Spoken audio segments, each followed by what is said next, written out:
glad to be here with y'all tonight. For those of y'all who are tuning in, the three of us are authors from West 44 Books, a mixture of young adult and middle grade titles. And while we are different genres, what brings us all three together is that our books are all high-low verse novels. For those of y'all who aren't familiar with that, high-low stands for high interest, low readability, meaning that it's going to be geared towards its target audience. For me and Sandy, we write young adult, and for Ona's book, it's middle grade, and it will be of interest to those audiences, those age groups, but it'll also be at a reading level that it's more accessible. So if those readers have a hard time focusing, or maybe if they're multi-language learners, or just want a quick book to get through, these are excellent choices. So I'm super glad to be with y'all because I really enjoyed both of your books. I got to read them on NetGalley. I think they're both important and just a lot of fun for plenty of reasons. So if y'all want to go ahead and introduce yourselves and like maybe read a selection from your book. I see Ona's to my left, so for my brain is always like left to right. So Ona, you want to read a little bit of, or introduce yourself and then read some from your book? Sure. So I'm Ona Gritz, and this is my third book with West 44, and it's my first middle grade with them. I did 2 young adults before that. And this is If You Find This Letter, and it's my very first attempt at a little magic realism. So I'm going to read a short passage, kind of starting in the middle, or, well, not quite in the beginning, just a few pages in. So just to orient you, Danny is 13 years old, and she's kind of on the outs with her 2 best friends right now because they're leaving her out of certain activities and they're making her feel like they've outgrown her. And she kind of puts the blame for that on her mom, who's very overprotective and doesn't let her do some of the things that her friends get to do. And she knows enough about her mother's past to wish that she could somehow change that past, go back and change that past. Certain things that happened to her mom when she was Danny's age affect how she treats Danny. So she has just made that wish. It's the next day, and she's walking alone, feeling pretty sorry for herself when we meet her. Timeless finds. I'm on Jane Street when out of nowhere it starts to pour. I duck into the first store I come to. Its name in gold letters, Timeless Finds. The woman at the counter glances up. Long black hair, pale goth makeup. I've seen her before, but I don't know where. Inside the shop, rocking chairs, lamps with glass shades, board games, including the same old Clue set we have at home. I flip through vinyl records, drift toward a bookcase, notice a dusty hardcover with stickers from Jefferson Market, the library with the clock above it. Deep wizardry. I pull it from the shelf, open to the first page. A folded sheet of paper falls out. If you find this letter, you're holding my favorite book. I love stories with magic and mystery. Do you? I'm 13 years old. Well, almost. I've lived in the city my whole life. Whoever you are, we're meant to be friends. I think so anyway. If you do too, write back. Tuck your letter in this book. I'll read it. I promise. Your friend, Mimi. Ink. Later, in my room, I stare at the letter. The book where I found it had a torn, faded cover, dry, yellowed pages. It was definitely old, but the paper the letter is written on is a clean, bright white. And when I touch Mimi's words, ink rubs off in my hand. Should I answer? Cons. 1. It's a weird thing she did. Stick a letter in a book. She's probably weird too. 2. Maybe she only wrote it as a joke. 3. Sometimes on the internet, someone will say they're a kid, but it's really a grown-up trying to trick you, wanting to hurt you. This could be like that. Should I answer? Pros. 1. Something tells me Mimi is just who she says she is. A girl. who needs a friend, same as me. Dear Mimi, happy almost birthday. I'm 13 already. My birthday was in May. I found your letter this afternoon when I was in a really bad mood, which made it a nice surprise. So thanks. And hi. As for magic, I never thought about it, but New York definitely has some. After all, we're writing to each other through a wizard book, right? Your friend, real name? Should I use my real name? Did she? Online, gamers use tags for safety and privacy, but also maybe for fun and mystery. Is the name Mimi short for something, the way Danny is the first half of Danielle? Danielle. Danielle. Got it. Your friend, L. At Timeless Finds, the woman at the counter still looks familiar. Hi, I say. She just nods. I pull Deep Wizardry from the bookcase, tuck my letter in, slide the book back, whisper, answer me, please. Chores. In the morning, Mom has me empty the dishwasher while she folds laundry, run the vacuum after she dusts. Usually, I don't mind chores, but today is different. Today, they're keeping me from Timeless Finds. The letter inside. When I finally get to the shop, I rush to the bookcase, find Deep Wizardry, touch its worn blue spine. As I pull it out, my heart speeds up. Will the letter inside be the one I left there, or a new one from Mimi to me? Thanks. Nice. I didn't realize that this was your first middle grade. That's so exciting. I did prose middle grade for other publishers, but this is my first novel for middle grade and my Nice. first S44. It's Yeah, really fun. you really captured the whole middle grade with the strife between best friends. That's the end of the world, but it's gonna last like a day or two. Like, like- so, Right. yeah, excited to talk more about it in a sec. So, and Sandy, go ahead if you would like to introduce yourself, and then also introduce your kitty. I saw your the kitty, and share So, from your book. my name is Sandi Van, and that was June. She may or may not come back, or we may see Seneca. That's my other cat. So yeah, she got tangled in my shirt. So my physical books have still not arrived. I think it's probably because the weather's been so bad here. So I don't have a book to show you, but I do have a copy of it. So I'm going to read from that. So my book is called Blood in the Water, and it is a YA verse novel. It tells the story of Maddie, who is she's a 16-year-old girl. She suffers from endometriosis, and she takes up crew. So she becomes a rower as kind of a way to deal with some of the things she's going through. And then she finds out that her mom was diagnosed with breast cancer. So it is I think an important book because it talks a lot about women's health issues. And I try to make it realistic and show what it's like living with a family member who is going through cancer treatment and also dealing with your own health issues. So it's probably a little darker than some things that I've done in the past. I know my last book that I wrote was very lighthearted and fun. This one's a little bit more serious, but I tried to make it hopeful as well. So hopefully that will come across. So let's see if we can get things going here. So I'll just start at the beginning because just kind of it paints the picture of Maddie and her journey towards becoming a rower. Rainstorm. It starts with a single stretch of gray clouds. Dark, darker, darkest. I see them in the distance mocking me. You check the radar? Someone asks. Nah, it'll be fine. The rhythmic sound of our oars in the water. Swish, swish, swish, followed by the first arrival of raindrops. Drip, drop, splash. Let's bring it in, girls, shouts Ava. Looks like we're in for a...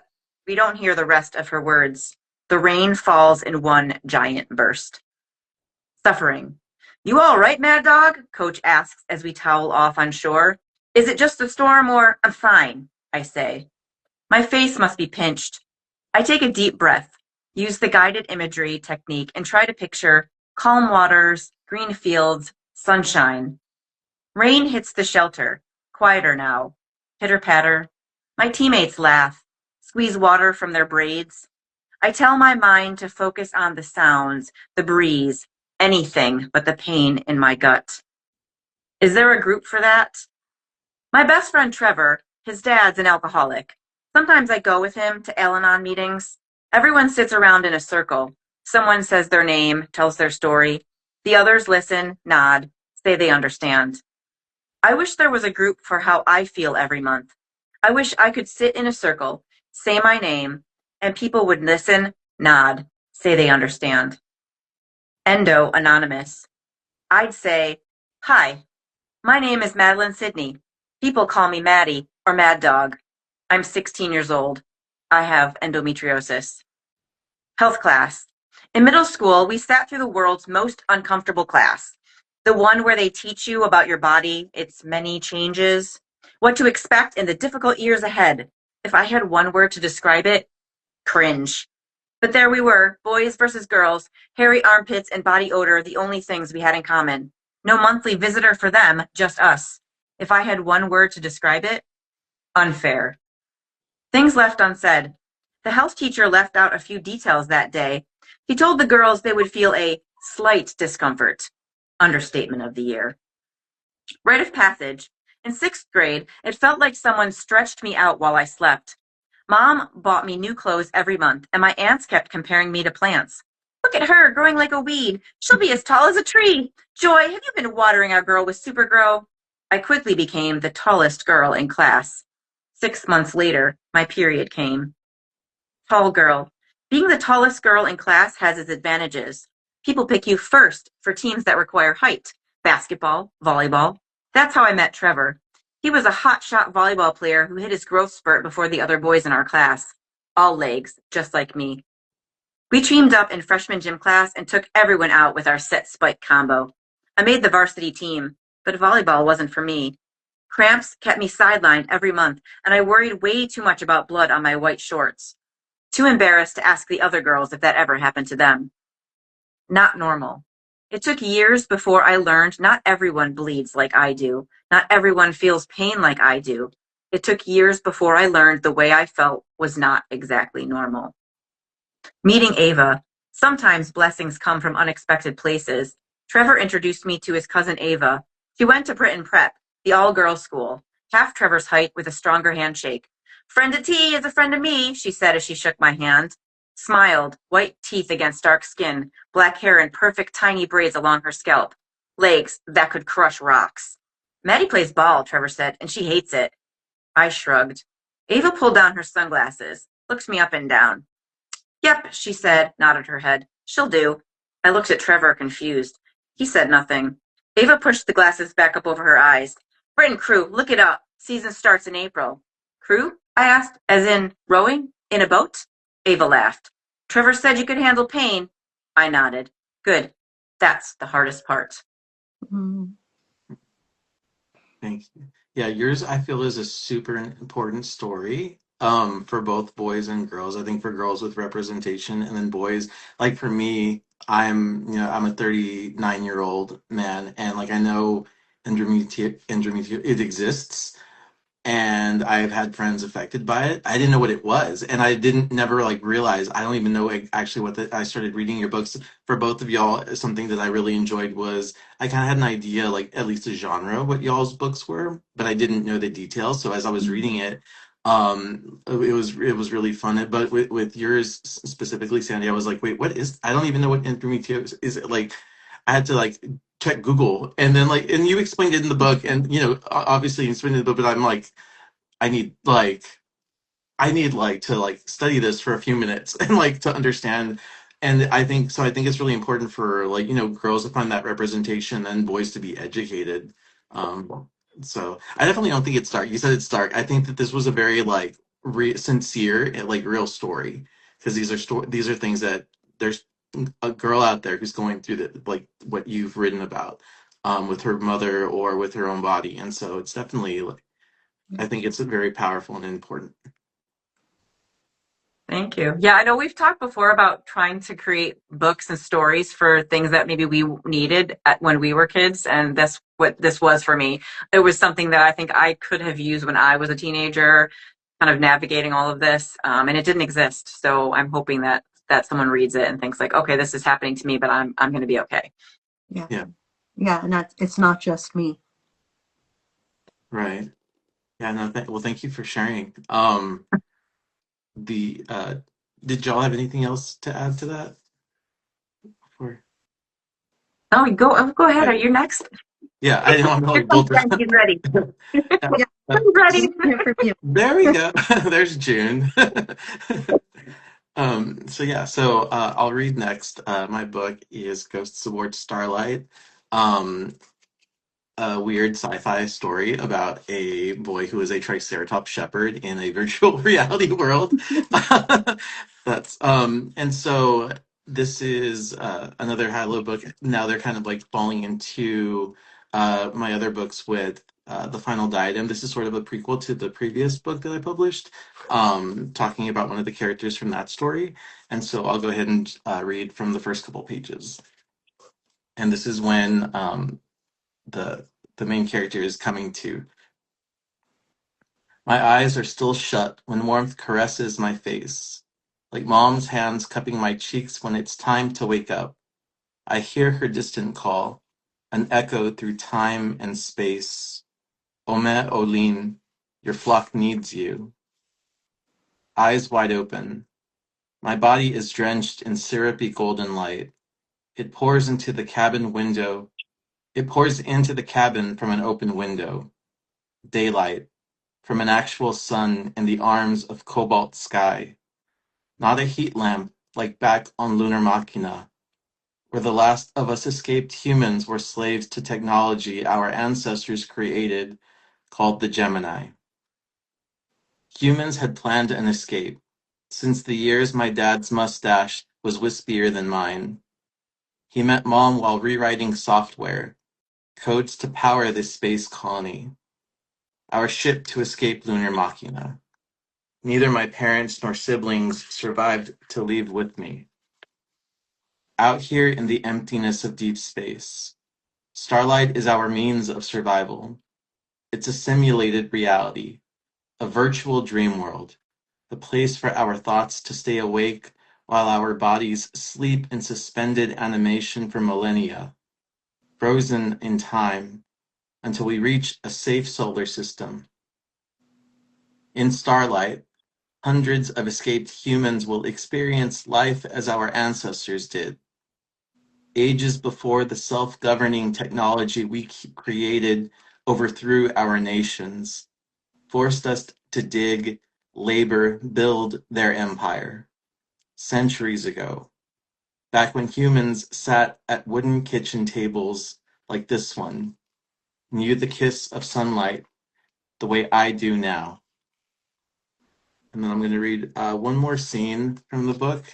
This is a little bit later on, because he's in Starlight, which is this virtual reality world where basically all the humans are uploaded in their consciousness, their brains are there, and there's just endless worlds that they can inhabit. And so he's in one by himself, and in that one where he's by himself, he is a Triceratops shepherd, just living his best life on the ranch.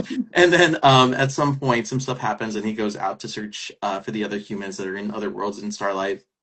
And he finds that there is this peculiar world where all of the other humans besides him have collected. And it's, imagine a skyline, but all of the buildings are formed from mycelium, mushroom roots. And so it's just this like fairy type esque foresty dreamland that they're in. And so he goes to have dinner with them, and then afterwards they have like a party, like a dance. And so he's been dancing fast song, and then this is when things start to slow down. The next song is slow, lighter, romantic. Others my age have coupled up. Most are predictable pairs. They've eyed each other ever since before life in starlight. Back then, others would ask me who I had a crush on. I stayed quiet, sometimes lied. It felt like everyone knew rules to a game I never heard of. because I had no true desire for romance. It wasn't that I didn't like people, it's that I didn't like people the way everyone else did. Wallflower. At first, I thought maybe I was a late bloomer. Time was all I needed to unfurl the ways others had, until it dawned on me. That's not who I am. I'm not like everyone else. I'm a lily in a field of poppies, petals of a different shape, still a flower. Here beside the wall, I am alone, but I am not lonely. I take root where I stand. I'm all I will ever desire.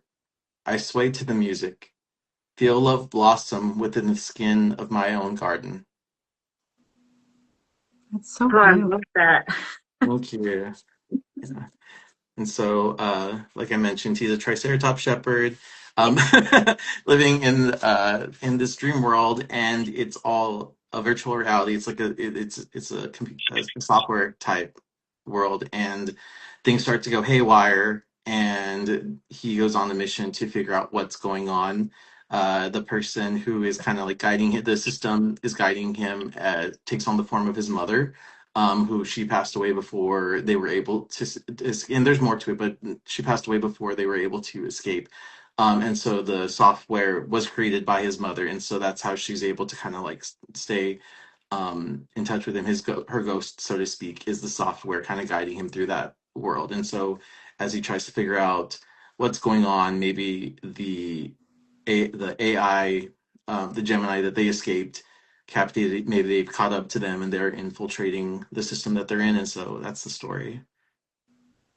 Yeah, it's out there. It's And a fun it's story. so timely, right? I mean, we're all grappling with AI and what it's going to mean for us, right? What it's going to mean for us as creatives, what it's going to mean for us as people, right? And I love that you take it to its ultimate extreme I and then am an out the extreme other. person. I am a person of extremes.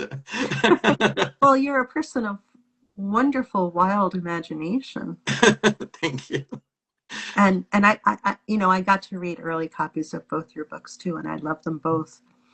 They're so different. Um, but I found yours to be so lyrical. Oh, thank you. Yeah, I really appreciate it. beautiful. And I Yeah. love that passage in particular where, we get to watch him accept himself, right? Mhm. Right before us. It's beautiful. Thank you. Yeah, I like that you said that the lyrical, because I feel the same with y'all's as I was reading. I think it's something so particular to one, verse novels, but also high-low verse novels. Just Hmm. like with all three of us, like especially with y'all too, when I was reading them, feeling the pace and almost like the music of the story as I was going through it, and it becomes so reflective of not even just the scene, but the main characters for each book.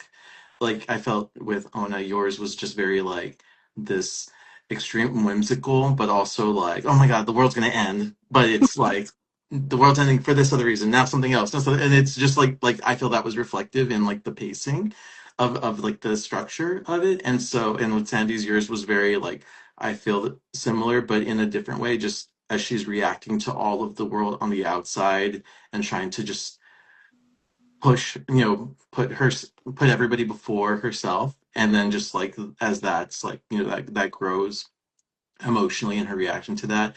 But with that, how do y'all feel as high-low verse novelists incorporating that? Like, is that something that just naturally happens as you write your stories, or is that something that you go back and kind of like adjust, or how do you deal with that, do you think? In terms of the character or in terms of the pacing? I'd say like the pacing, or like for example, like the length for something with high-low verse novels, they're very big on like the length of a sentence, and Yeah. sometimes they can be one word, and that also reflects the like what how the character is experiencing it. Is that something that you guys just like naturally as it happens, or is that part of your editing process? Is getting it into that high-low format? For me, it's a combination, I would say. I'm a poet first, so I'm always kind of listening to um, to the the rhythm of what's happening and the voice. But I do definitely then refine and refine and refine. Mhm. How about you, Sandy? I definitely use Katie's outline and have places where I know I need to hit certain beats, so that helps me with the pacing part of it. Because yeah, I've definitely run into situations with previous books where I was writing, maybe not taking up enough white space or making my poems too long, and then I wasn't hitting the pacing correctly. And it's a lot harder to go back and edit that. So I try to be mindful of it as I'm writing, but I definitely do the creative part of getting the words out and the poems out, and then going back and reworking maybe how they're on the page and how they're separated, and then split them up a little bit. And so it's been a little bit of both, I guess. Part of Mm-hmm. it in the beginning, and then part of it when you're editing and making sure it's hitting the the word count that you need. So because Right. there are rules for that. So Yeah. Yeah, I love working with the outlines too, even though at first I was very intimidated at the idea. They help it me definitely helps. keep me on track, I feel, because otherwise I would just be like, Yeah. I'm really concerned.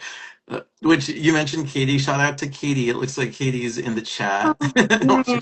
Hey, Katie, Hi, Katie. amazing editor from West 44 Books. Um, Absolutely. how has y'all's experience been with because I know that you guys have published other books. What do you feel is different when you write, say, like a normal novel length book or any other? Oh, thank you, Katie. Thank you. Uh, when you're like writing, say, like a poem or just like with normal novel length book versus a high-low verse novel, what do you feel like are the differences? Obviously, like it's shorter, like word count wise, but how do you feel story structures and all of that compare like to what you've created?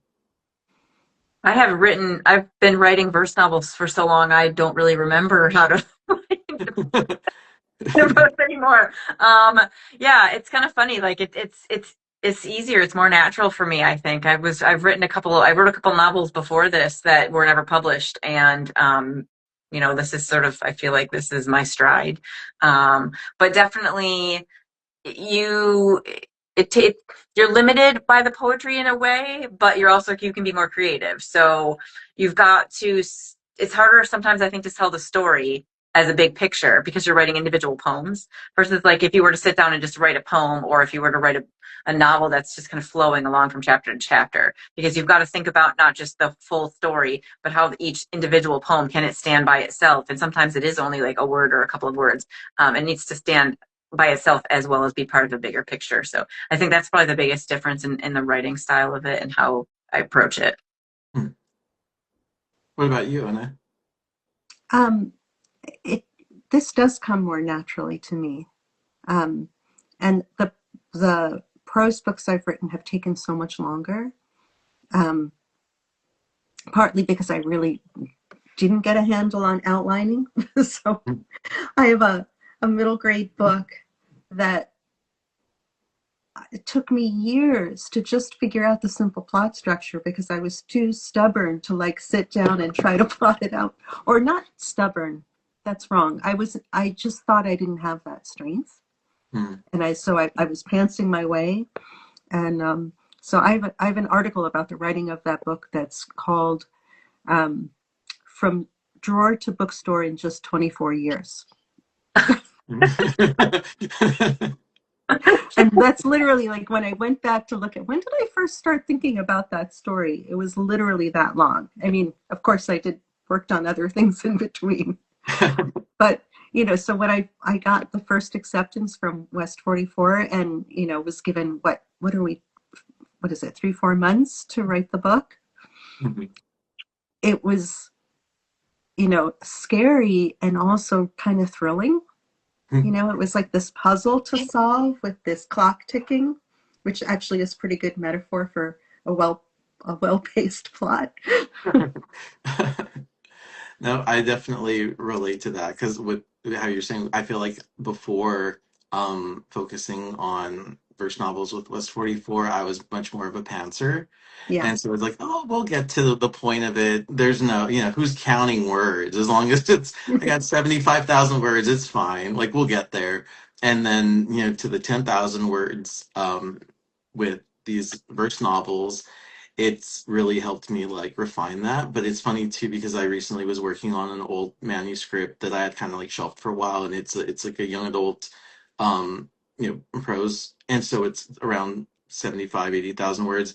And as I'm writing, I'm realizing like, man, who cares? Like all these like it doesn't need this many words. Like, I don't need to talk about why this chair in the room is red for a paragraph. Like, that's silly. Readers don't care. So I think writing high-low books has really helped me refine and focus on what's important in a story. And like, I feel like it's really helped me like stay on course and not so much just kind of, I'm very much Libra air sign. Like I'll just, ooh, the wind's blowing me. Like just go this other way for a little bit. And I'll land wherever I land and then make my way back. And so it's really helped me just with I think a Yeah. discipline of like staying on it. And for me, I was under, as a pantser, I was under this misconception that, if things were plotted and you were following this, hero's journey, that it was going to be formulaic and there wouldn't be surprises. But there's so much freedom in the structure. Mhm. And then I find, even though I have it well written out, what's going to happen when before I start, break ground with the pages, there's always something that surprises me. There's always something that a character discovers that I didn't see coming, or um, something like that. And that, we're told as poets, right? No surprise for the writer, no surprise for the reader. Right. So that was a wonderful discovery for me, that there's plenty of surprise to be found, Mm. and room for originality. And you know what I mean? It's not formulaic at all. It's almost like writing a poem in form, right? You're following certain structures, but the cage kind of gives you a different kind of freedom. Does that Right. make sense? Yeah, and it's interesting because even though like all three of us, like obviously, or any West 44 books, they're all high-low verse novels, but as reading from different authors, like whether it's y'all two or like Ryan or Ed or just everybody has such a unique way that they tell their stories. In that whether it's it's not like formulaic like you said, it's not like A to B to C. It's some of them will do this and then they'll do that. There's just so many ways to tell a story, Yeah. even as a specifically as high-low as a verse novel. And so I think that that's something really fun that I was able to with y'all's as well. See like it's like a unique stamp. Like this, okay, this is an Ona story. This is a Sandi story, and it's so fun being able to like experience that. Um, it feels like we just started, but we're actually already it's a little bit past 8. Oh, Instagram will kick us off in another few minutes oh my goodness. if we hit the time length. But I definitely would like to, if there's anything else you'd like to share with your readers, or something that you would like readers to know or people listening to know about your book, and if you have anything else like coming like next, what do you have planned ahead? Um, Before we do that, I just want to say to Sandy how much I really loved your book. And my son had been a rower in high school and college, and I just loved re-entering that world. And I thought you just captured that camaraderie that was such an important part of that experience. So I Oh, really that's loved awesome. I actually I have to, yeah, so I have to shout out to my sister's stepdaughter because she's on crew and she's going to help me out a little bit. But I've actually joined the dragon boat racing, which is not the same as rowing, it's paddling, but it's for breast cancer survivors. So there's definitely a little bit of that in there as well. So it's kind of, and it was interesting as I was getting involved with that. I was working on the book. So it's definitely been a huge life changer for me. So, that's kind of exciting. So I'm glad that you found that, because I did do a bit of research, but it's fun research. I had to research how they got the boat into the water? Like how do you actually have this whole thing where you lift it up and have to get it in the water? Because I've always wondered that too. So it's always fun to research and learn something new. And they're walking through cold water and all Yeah. seasons. Oh It's yeah. amazing. It's a dedication. It's such a For sure. dedication.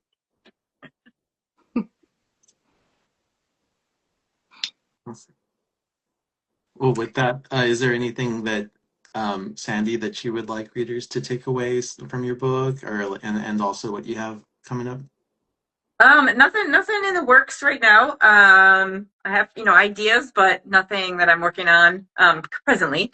So yeah, no, I just hope that people find. I think all of our books are hopefully will find the audiences that speak to them because I think they all do. I find, that the affirmation of the character feeling like the loneliness and kind of accepting themselves and figuring out who they are and how in navigating friendships. I think it's all really important and all of the books that West 44 has for sure. Yeah. There's different, like you said, there's different voices, different styles. So hopefully there's something for everyone. And if there's, teens out there watching that they give it a try and find something that they connect with. Here, Awesome. here. And what about you, Annette? I actually have a young adult first novel coming out with West 44 in August. That's Oh, a sequel to my first one, The Space You Left Behind. So uh, that's we're going to that be story is to be published. continued. We'll be publishing Day Buddies again. Yay! Yes. We've got to stop meeting like this. Right, every 6 months. I like it. And with your book that you're talking about today, is there anything that you would like readers to take away, especially? Well, what a good question. I think there's a message in the book about making assumptions about what people are going through, and it's something that I think comes to us slowly, that other people are going through things we might not know about, and there's layers of that in this story that I hope come through for readers. And it's about friendship. It's about New York City and my personal nostalgia for 1985 New York City, which is where some of this story takes place. And I don't know. I just hope it finds its readers always. Of course, I just want to shout out to the interior designers. It was such a pleasure for me to see just the other day. I don't know if you can see this. That not only are the letters written in handwriting, the pages have visible creases because Oh I they wow. fold noticed that on paper. the journal pages. Yeah, because they Yeah. fold paper to give each other the letters. Hmm. So I just love that. I love to see, you're doing something on your own, right? Alone in your room. And then all these other creative people have their hands in it. And it's just wonderful to have that collaborative piece. Right. No, yeah, the same for mine. I've been super happy with the artist they have me paired up with.